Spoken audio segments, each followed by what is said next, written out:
Et alors ce midi, nous vous attendons au 39-21 pour parler de Michael Jackson. Son album Thriller vient de décrocher un 30e disque de platine aux États-Unis, 30 millions d'exemplaires en 33 ans. Vous écoutez toujours Michael Jackson. Vous êtes fan, appelez-nous au 39-21. Mais avant ça, Jean-Michel, droite, gauche, et si l'heure était à l'Union nationale? Voilà, on se pose la question puisque tout à l'heure François Hollande, en déplacement dans le Nord, a croisé la route de Xavier Bertrand, qui reste un peu le symbole pour l'instant de cette union entre droite et gauche, puisque ceci lui a permis de battre Marine Le Pen au deuxième tour des élections régionales dimanche dernier. Donc l'Union nationale, qu'est-ce que ça veut dire pour vous? Bonjour Philippe. Bonjour Jean-Michel et bonjour à votre équipe. Vous êtes à Limours dans l'Essonne. C'est exact, oui. Alors l'Union nationale, vous y croyez? Vous la souhaitez? Alors, on va faire une exception, je n'y crois pas, mais bon, j'ai trouvé que Xavier Bertrand avait l'air secoué, véritablement. Oui, il l'était. Oui. Ça se traduisait physiquement, donc il a été en accord avec ce qu'il a dit pour une fois concernant les hommes politiques. Il a démissionné donc de tous ses autres mandats. Oui. Je pense que lui, il a compris. D'accord. Hélas, pour les autres, je suis persuadé que ce n'est qu'un jeu de rôle, etc. Il faut être élu, quoi qu'il en soit. Il faut une opposition. Valérie Pécresse aussi a démissionné, pardon. Oui, écoutez, moi je ne peux que m'en réjouir. Alors le problème, c'est que ceux qui font un peu la morale, un peu plus que les autres en politique, eh bien eux n'ont pas appliqué ceci. Mais je sais pas, vous êtes de droite ou de gauche, vous? Disons qu'avant, j'étais à gauche. Oui. N'est-ce pas? Et maintenant, j'ai tendance à réfléchir. Est-ce que vous pensez que des gens qui se sont affrontés pendant longtemps, ce serait bien qu'ils se retrouvent ensemble au gouvernement ou pas? Sur Europe 1 hier, Raffarin disait on peut travailler ensemble, par exemple, sur l'emploi. Manuel Valls lui a tout de suite répondu chiche, on y va. Oui. C'est ça. Oui, là, on n'a plus le choix. On est quand même dans une situation difficile. Sur les grands sujets qui concernent les Français, l'économie, l'éducation, etc., la défense, je pense qu'il y a quand même un fond commun. Et vous diriez là, par contre, il faut des compétences, et pas forcément qui viennent du monde politique. Alors, pas des politiciens professionnels qui en sont alors 3, 4, 5e mandat. Droite-gauche, c'est dépassé pour vous? C'est pas complètement dépassé, mais là, on est en train de vivre, à mon avis, un moment d'histoire. Ça s'accélère. On sent que ça bouge. Voilà. Et c'est une bonne chose si je décode un peu vos propos. C'est pas une bonne chose. Moi, je suis un fervent de l'histoire de France. Dans l'histoire, comme ça, il y a des accélérations qui viennent à des moments où on les attend pas. Voilà. Et après, c'est pas forcément une bonne chose. C'est quelque chose qui arrive et qu'il va falloir comprendre et gérer et gérer au mieux. Bon, on va suivre ça attentivement. Merci Philippe. Merci à vous Jean-Michel. D'avoir apporté votre témoignage sur l'antenne d'Europe 1. Je vous souhaite une bonne journée. Merci. À Limours dans l'Essonne. Bonjour Samuel. D'accord. Oui, bonjour, vous êtes à Dozulé, dans le Calvados. Oui, c'est ça. Bonjour Monsieur Apathy et bonjour à tous. Bonjour. Donc Maxime, oui, moi je vous appelais, bonjour. en gros c'est une mascarade, quoi. C'est du foutage de gueule. Carrément. Ah oui, non, mais il a même pas compris en fait ce que voulaient les Français. Qui? Aux dernières élections. Vous parlez de François Hollande? Comment? Vous parlez de François Hollande, il n'a pas compris, vous parlez de François Hollande. Oui, d'accord. Pour moi, il a rien compris, je suis d'accord avec l'auditeur précédent. En fait, c'est un jeu de pouvoir pour moi. C'est des politiques qui sont en place depuis trop longtemps, ils ont fait des écoles pour ça, ils savent, entre guillemets, exactement ce qu'il faut faire, et de toute façon, eux, ils s'en foutent de nous, eux, ce qu'ils veulent, c'est rester au pouvoir. Donc s'il faut faire une union pour rester au pouvoir, ils vont la faire, et puis c'est pas grave. De toute façon, lui, ce qu'il veut, à mon avis, lui, il va se tirer la bourre avec Sarkozy, et puis de toute façon, celui qui passe au second tour sera président, et puis voilà. Et vous, qu'est-ce que vous voulez, Samuel? Moi, si je pouvais, ça serait de les foutre tous à la porte avec un gros coup de pied dans le cul, mais bon, après, je suis pas sûr que ça passe bien, quoi. Mais si on les fout tous à la porte, il y a quelqu'un qui les remplace. Alors vous aimeriez que qui les remplace? C'est ça ma question. Ce qu'il faudrait, c'est qu'on a quand même des gens assez intelligents en France. À un moment, il y a quelques mois de ça, il y a eu un économiste qui a eu un prix Nobel. Alors, je ne sais plus son nom. Jean Tirole. Comment? Jean Tirole. Il connaît tout, Maxime. L'économiste Jean Tirole. Je pense que cette personne-là, elle aurait dû être ministre de l'économie, puisque quand même, il a quand même reçu un prix Nobel, donc c'est quelqu'un qui connaît ce qu'il fait. Vous croyez? Vous êtes sûr? Si ça se trouve, il ne connaît pas plus que vous et moi. Je pense que pour avoir un prix Nobel, il a quand même dû avoir quelques... Ouais, mais avoir le prix Nobel, c'est pas gouverner. Avoir le prix Nobel, gouverner, c'est un peu autre chose, quoi. Il faut, enfin, je sais pas. C'est pas le même boulot, quoi. Si vous mettez Maxime au gouvernement, je suis pas sûr que ça marche. Vous le mettez à l'information, je suis pas sûr que ça marche. Pour l'instant, ceux qui nous gouvernent, on ne peut pas dire que ça marche non plus. Non, ça c'est vrai. Moi, c'est un peu désespérant alors comme point de vue. Hein. Non, mais après c'est mon point de vue. Je dis pas que c'est le point de vue de tout le monde. Heureusement que tout le monde pense pas comme moi. Mais non, mais ce que je veux dire, c'est que là, ça devient du grand n'importe quoi. On a voté socialiste, mais on se demande pourquoi on a voté socialiste, quoi. Parce que là, il y a rien qui est fait, ça avance pas, nous on galère. Enfin, je pense qu'il y en a d'autres qui galèrent aussi. Mais non, mais là, je suis d'accord aussi avec ce que disait le précédent auditeur. Il disait qu'il va y avoir un grand changement. Ouais. Ça serait bien que ça arrive assez vite parce que. Et vous aimeriez que Marine Le Pen, par exemple, soit ce changement, Samuel ? Moi, je vais vous dire, personnellement, j'ai voté Sarkozy. Moi, je suis pas du tout politicard. Hein. Ouais. J'ai voté Sarkozy parce que son programme me plaisait en 7 12 en 2002, je crois, c'est ça 2007 ou 2012 2007. D'accord. 2007. Et 2012 En 2012, j'ai vu avec M. Sarkozy. En 2007, donc j'ai arrêté. Ouais. J'ai voté en 2012 M. Hollande. Ouais. Et puis on a vu ce que ça a donné aussi. Et en donc, 2017, vous avez envie de voter quoi ? Moi en 2017, je m'en cache pas, je vais voter FN. De toute voilà, façon, ça, on a essayé la droite, on a essayé la gauche, on a vu ce que ça a donné. Hein. Et maintenant, vous voulez essayer le FN ? Oui, parce que de toute façon, c'est un parti politique. Donc après, il y a plein de choses qui se disent dessus, que c'est un parti xénophobe et tout ça. Moi, j'écoute pas tout ça. Je vois que c'est un parti politique. Il a le droit de se présenter. On essaye, on le met au pouvoir. Et puis, de toute façon, si ça marche pas, ça en fera comme les autres. Hein. D'accord. Merci, Samuel. Voilà, de rien. Je vous remercie d'avoir de pris mon nous appel. avoir appelé depuis Dozulé, dans le Calvados. Je vous souhaite une bonne journée. Bonjour, David. Bonjour, monsieur Apathy. Comment allez-vous ? Très bien. Et vous ? Ça va bien, ça va bien. Il fait beau en Dordogne. D'où vous nous appelez. Oui. Sarliac-sur-l'Île. Voilà, ouais. Alors oui, je vous appelle. Tout d'abord, je voudrais réagir Oui. au propos de mon prédécesseur. Oui, Samuel. Samuel, moi je pense que il faudrait, quand les médias reçoivent Marine Le Pen et Marion Maréchal Le Pen, quand ils les présentent, avant l'interview, il faudrait qu'il rappelle quand même que Madame Le Pen a été à un bal à Vienne aux côtés de l'ancien Waffen-SS Franz Schönberg, qu'elle se fait prendre en photo avec des militants néo-nazis, et qu'il en est de même de la petite Marion Maréchal Le Pen. Ce sont des gens qui sont très proches des néo-nazis. Est-ce que je me trompe, David, en disant que vous ne votez pas Front National ? Ah ben non. Je ne me trompe pas, hein. D'accord. Ouais, je suis malin.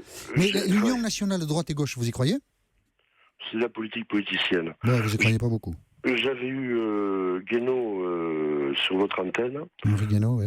Oui, Henri Guénaud, M. Guénaud, parce que il était contre le Front républicain. Et je lui avais dit que je le respectais beaucoup et que je pensais qu'il avait tort. Et je crois que j'ai eu raison, parce que s'il n'y avait pas eu ce Front républicain, le Nord, Pas-de-Calais et la région PACA seraient aujourd'hui Front National. Ça, c'est une chose. Maintenant, une union nationale, moi, écoutez, moi je vais vous dire, depuis que je suis à la retraite, moi j'ai voté hollandais. Bon, j'ai été augmenté de 1,61 €. Ça, vous n'êtes pas payé pour le vote, oui. Voilà. Ma mutuelle, elle a été, ça représente 1,61 €, ça représente même pas 0,10% d'augmentation. Ma mutuelle, elle a augmenté de 2,25%. Mon assurance, elle a augmenté, c'est l'équivalent de 2 € de plus par mois. Et je paye d'impôts 20 € de plus par mois. Il me reste, alors que j'ai une retraite de presque 1 700 €, je n'ai pas trop à me plaindre par rapport à beaucoup d'autres personnes, eh bien, il me reste, monsieur Apathy, 10 € par jour pour vivre. Et j'ai voté socialiste. Alors, je profite de votre antenne pour interpeller le président de la République, monsieur Hollande. Bougez-vous. Écoutez, Bougez-vous. S'il écoute, on va dire que le message est passé. Oui, et voilà. J'espère. Et je vous remercie, David, de nous avoir appelé de Sarliac-sur-l'Île, en Dordogne. Oui. Où je vous souhaite de passer une très bonne journée. Je vous remercie. Merci, David. Donc, on le voit, l'Union nationale, on ne peut pas dire que ça soit très populaire, mais voilà, c'était notre dialogue du jour, Maxime. On a quand même quelques messages sur Twitter, notamment un message de Daniel qui nous dit ça n'est possible que localement ou régionalement. Et c'est vrai qu'il y a plusieurs messages qui vont dans ce sens. L'union nationale, non. Mais l'union régionale, par exemple, droite-gauche, ça, c'est possible. Les gens y croient plutôt quand c'est proche de chez eux qu'au niveau de l'État. Et nous parlons avec vous au 39-21 ce midi de votre Michael Jackson. On le disait, l'album Thriller, d'après les derniers chiffres, s'est vendu à 30 millions d'exemplaires en 33 ans depuis sa sortie. C'était en 82, Jean-Michel. Eh oui, c'était en 82, Maxime. Voilà. Bonjour, Kevin. Bonjour. Vous écoutez Michael Jackson? Ouais, beaucoup? Toujours. Un peu? Beaucoup. Beaucoup. Vous êtes étudiant, c'est ça? C'est ça. Donc, vous l'avez découvert... Enfin, c'est pas un artiste de votre jeunesse, quoi. En fait, ça fait... Ouais, on peut dire ça. Ça fait partie de ma culture, entre guillemets. D'accord. Et qu'est-ce que vous aimez chez lui? En fait, tout. C'est un showman. Même ses chansons, ses musiques, tous ses clips. Pour moi, c'est l'artiste de notre ère, quoi. Ouais. Et c'est pas forcément Thriller que vous aimez beaucoup, hein? C'est plutôt Bad, c'est ça? Pas forcément, mais pour moi, le meilleur album, c'est pas spécialement Thriller. Ouais. Ce serait plus Bad. Et en deuxième, je mettrais peut-être Dangerous, mais pas Thriller. D'accord. On écoute Bad?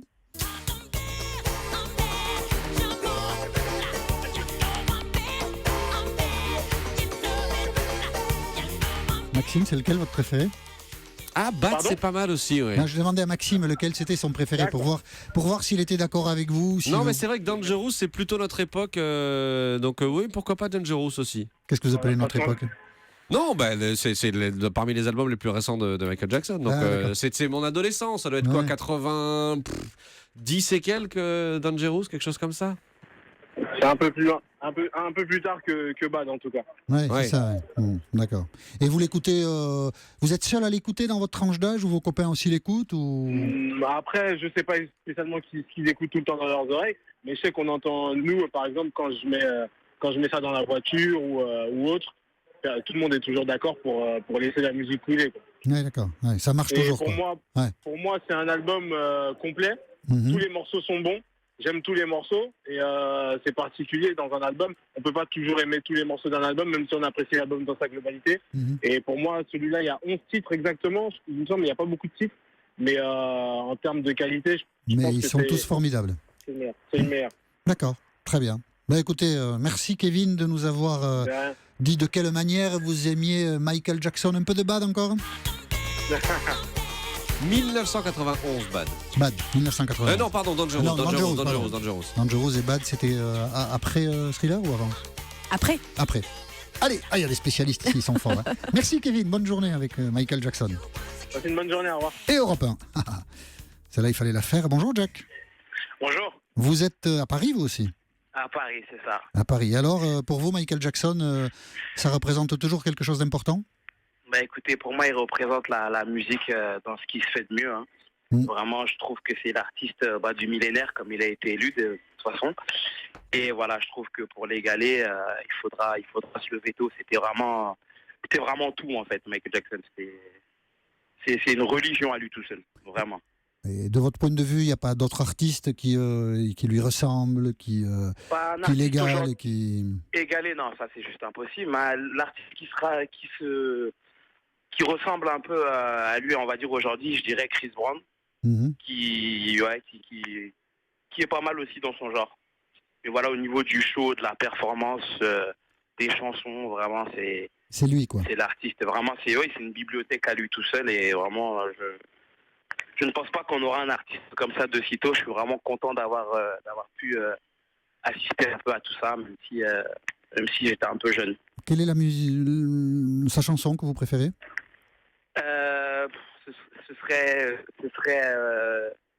Ce serait l'insulter de choisir une seule chanson tellement. Bien joué. Tellement, de la politique. voilà. tellement, voilà, Ouais, tellement tout est formidable. global. C'est ça. Maxime? Oui, on a un message intéressant de Sébastien sur Twitter avec le hashtag #1midi. Il nous dit: ayant 22 ans, je ne voyais Michael Jackson que pour ses opérations et pour la justice. Maintenant qu'il est parti, je vois l'artiste. Ah oui, c'est sûr. C'est sûr que tout ce qui lui est arrivé faisait un peu écran, sans doute, avec sa production artistique. Ça, c'est assez normal. Donc après, il faut prendre le temps de le découvrir. On a peut-être Thriller, on peut l'écouter peut-être? Et oui, voilà, on va partir comme ça. Merci Jack de nous avoir... Écoutez, de rien, pour Michael Jackson, c'était un plaisir. Écoutez, on était ravis de vous accueillir sur l'antenne d'Europe 1. Bonne journée Bonne journée à Paris. Bonjour Régine. Bonjour. Vous écoutez toujours Michael Jackson? Oui, moi je l'écoute depuis très longtemps. Je l'ai connu en 72, alors que pour la première fois, je débarquais aux États-Unis dans ma famille. Oui. C'était alors les Jackson 5. Oui, exact. Et puis bien sûr, j'ai continué à le suivre. Thriller, pour moi, c'est l'incontournable. Alors je suis plutôt sur History, l'album History, qui reprend la plupart des morceaux de Thriller. Et c'est vrai que c'est The Artist, Michael Jackson. Il s'est aussi entouré de personnes très compétentes, Quincy Jones, Tim Burton. Il a aussi chanté avec Paul McCartney, The Girl Is Mine, c'est une de mes chansons préférées. Il a chanté pour le monde entier, il a chanté pour la misère, il a chanté contre la faim dans le monde. C'est vraiment quelqu'un que j'apprécie énormément, humainement, artistiquement. C'était un très très bon danseur. Il a lancé les clips vidéo, des Noirs aux États-Unis, alors qu'à l'époque, ça ne passait pas. Un clip noir ne passait pas aux États-Unis dans les années 82, souvenez-vous. Et franchement, c'est un grand bonhomme. Humainement, on ne va pas commencer la discussion là-dessus. Disons qu'il a laissé quand même des souvenirs un peu mitigés, mais enfin, il ne s'agit pas du tout d'engager la discussion là-dessus. Non, il n'a jamais été emprisonné, mais enfin, peut-être.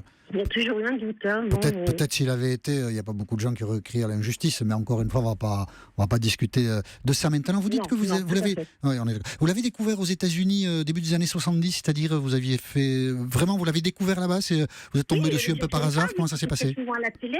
Oui. Et puis j'ai eu surtout le grand bonheur de pouvoir le voir en live à Lausanne en 98, lors d'un show au stade de Lausanne. Et là, je vous assure que j'ai vibré pendant 2h30. D'accord. On écoute Régine. C'est vraiment le concert de ma vie. C'est vraiment le concert. Il vous a laissé un souvenir très fort.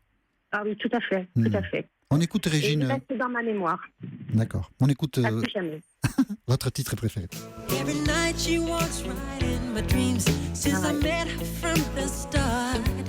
I'm so proud I am the only one who is special in her heart. The girl is mine. The Girl Is Mine. D'accord, très bien. Quand j'entends ça. Ah oui, c'est ça. Ça procure quelque chose de formidable. Donc c'était Michael Jackson qui bat tous les records de vente de disques. Et il est coutumier de dire que maintenant personne ne l'égalera parce qu'évidemment on en achète beaucoup moins. Et avant qu'un artiste fasse aussi bien que lui, il se passera sans doute beaucoup de temps. Merci Régine Chambéry de nous avoir appelé. Merci Maxime. Merci à vous. Europe.